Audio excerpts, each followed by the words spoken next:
Alright, this is under our kitchen sink. This is the strainer drain. And then right along this edge, right up here, where you can see some of that white kicked on stuff right there, our contractor did not do a proper job installing. They did not use the two strainers washers that hopefully would have come with the kit, the rubber washer and the fiber washer. I do not see anything other than plumber's putty here, even though there is supposed to be a rubber washer and then a fiber washer. So I'm going to take the lock nut off after I get access to this. Take this off, put these on, and then from the top I'm going to pull this out while this is all going on and use plumber's putty and reseal this correctly. Okay, so just took the lock nut off. I haven't done a single other thing. No other parts, no nothing. Haven't thrown anything away. Kitchen sink washer strainer. I got my new ones right there. Nothing on here. You can look and you can see the putty is directly applied to the lock nut. That's a big no-no. You're supposed to have these up against this lock nut. So totally missed a section. No wonder it leaked. Alright, next up, I'm going to clean the top of this off. I'm going to clean the old putty off because that's what the instructions on the washers say. Alright, so I'm cleaning off the old putty like the instructions say.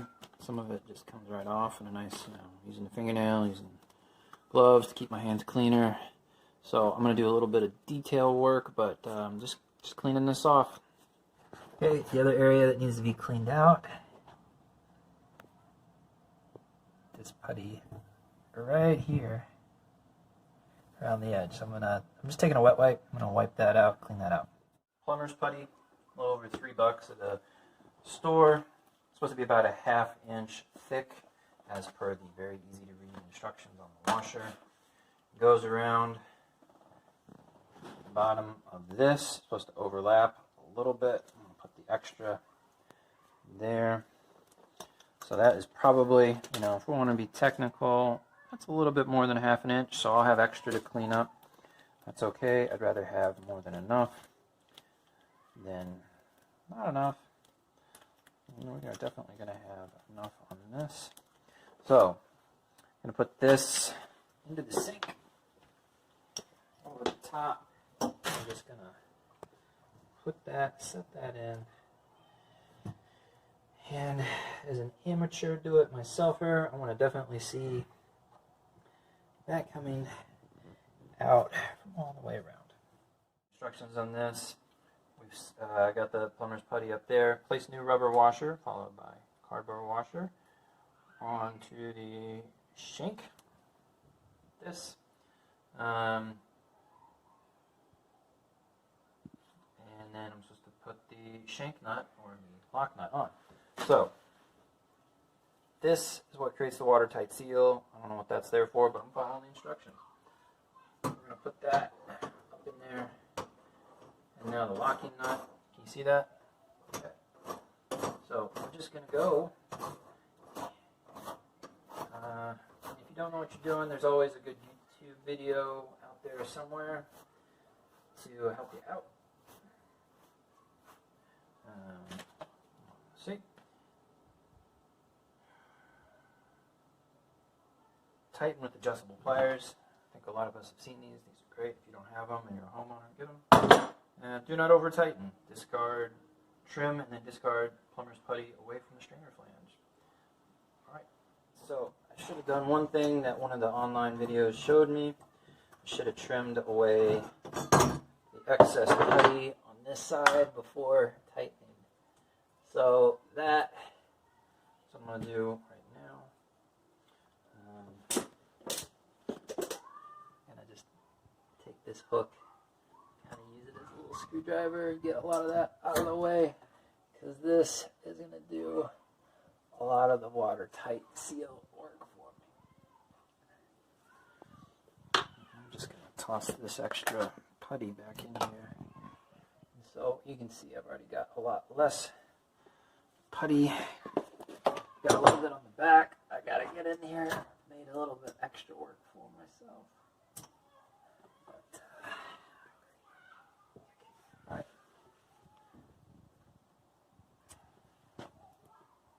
Got a lot of the excess putty trimmed back. Now, got this going back on. This part, very easy by hand.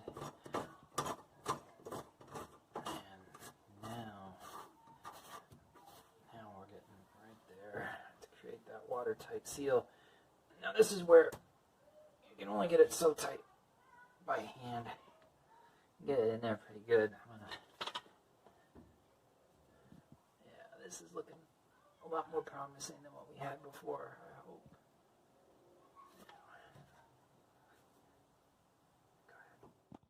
So this little tool holds.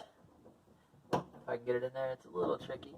But if this end doesn't fit on yours, try the other end. These are about $10 at the store.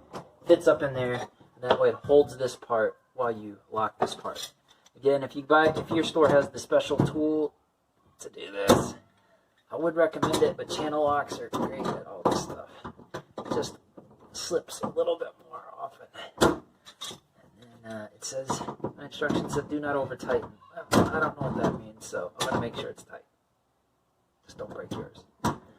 What is the special tool called that you're holding?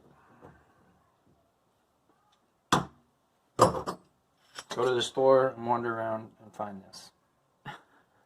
All right, your plumbing situation is going to be different than ours, but I got to reconnect this. Got to reconnect this on mine, whether right or not. I got this part with this. I did have a kit, the full kitchen sink strainer kit. You see it's got this, it's got the basket. If you looked in here, it's got the washer. You can see it's got, it looks like maybe a brass knot. It's got the plastic part. So what you need on the bottom of yours might be different. I'm just going to reuse mine. Alright, so we have run a lot of hot water through. I haven't scraped all the putty back because I want to leave some. Since I'm going to do it myselfer, I'm going to leave this bucket underneath here. But this joint, here, let's see if we can get some light on that. This joint is now not leaking. This is not leaking. Not leaking, that's the dishwasher. Not leaking. Not leaking. Now this did leak after I messed with all this, but I tightened it back and I think I got it. So you can do this a year and a half after the repair, and this hasn't leaked.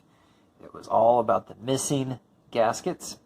So if you have a leak coming from this part underneath your kitchen sink, right up here, that's almost directly abutted against the underside, if you have something leaking there, look for the gaskets. If they're missing, that's almost definitely part of your issue. Hope you have a blessed day.